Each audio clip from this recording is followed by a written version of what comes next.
Hi everyone, I'm Tarusha. I'm the co-founder of Dapps. I've been a Web3 entrepreneur for a while. I've been in this space for nearly a decade now. And today, in this founder series, we are going to talk about why good design is a growth hack in itself in the Web3 space and how we got it wrong first in the context of Dapps. So I think all of us know this. Web3 has a design problem. That is pretty obvious. People keep talking about how, we need to improve the user interface and the user experience is too resistive for mass adoption. So Web3 has a design problem. We made that mistake too.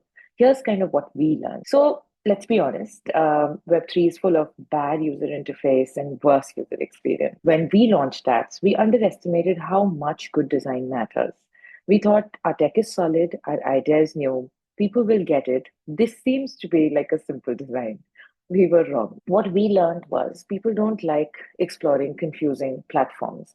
So, the interface of the platform itself was still very close to, because it's a decentralized social network, it was very close to how other social networks look and feel.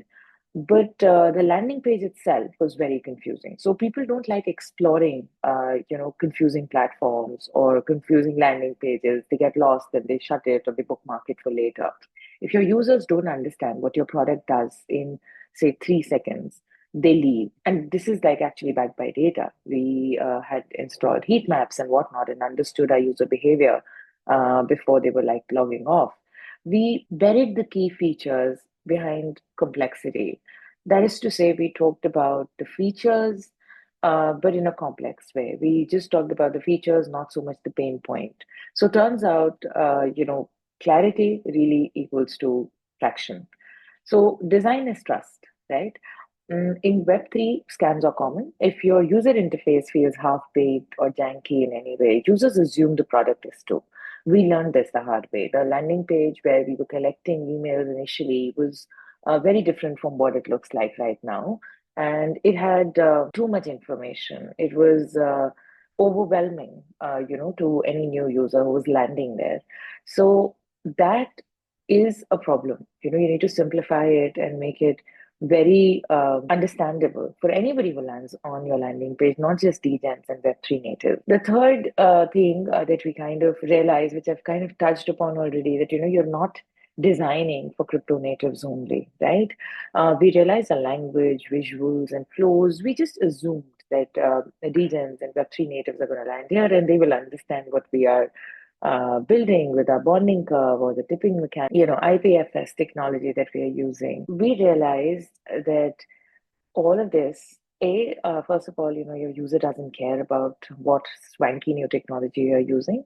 They care about the pain point, you are serving for. And also, you can't design keeping just your particular ICP in mind because there will be people who will be coming on the platform who, even though they might fall in the ICP, they still might not understand the jargon.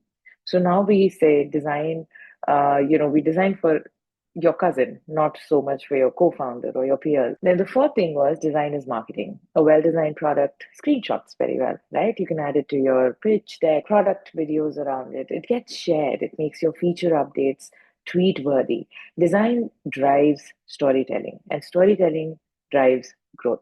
Storytelling is the backbone of everything. If you get that right, there is no stopping you. So overall, just to sum it up, I think what we learned was that three design, user interface, all of these are known problems.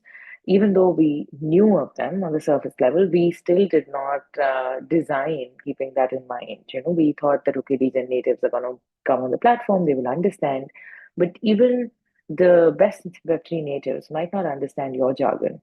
You need to design keeping in mind that you're actually making your case very clear to your user that how and why should they actually use another application or sign up on another website. The pain point should be very visible to them. And a bad design is very off putting in many ways. It can be off putting for pitches, it can be off putting for the potential user.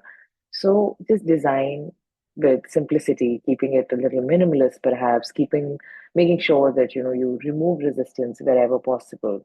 Add guides, add hand-holding tools so that you understand and to really analyze the data, have heat maps installed on your website to understand where your user is, say, having trouble or they're dropping off. It is important to do these things to actually design a world-class Web3 product or platform that actually works and users use in this day and age. That's all that I had for today. We are obviously a work in progress. We're still improving, but we try to design with empathy now. Because in Web3, design isn't just decoration, it's distribution ultimately. So here is Tarusha signing off. Thank you so much for joining in for this particular episode of the Founder Series. I hope this helps. If you're designing something interesting in Web3 and would like feedback, perhaps drop them in comments below. We can all, take a look and exchange some ideas. Thank you so much for tuning in. Here is Tarusha signing off.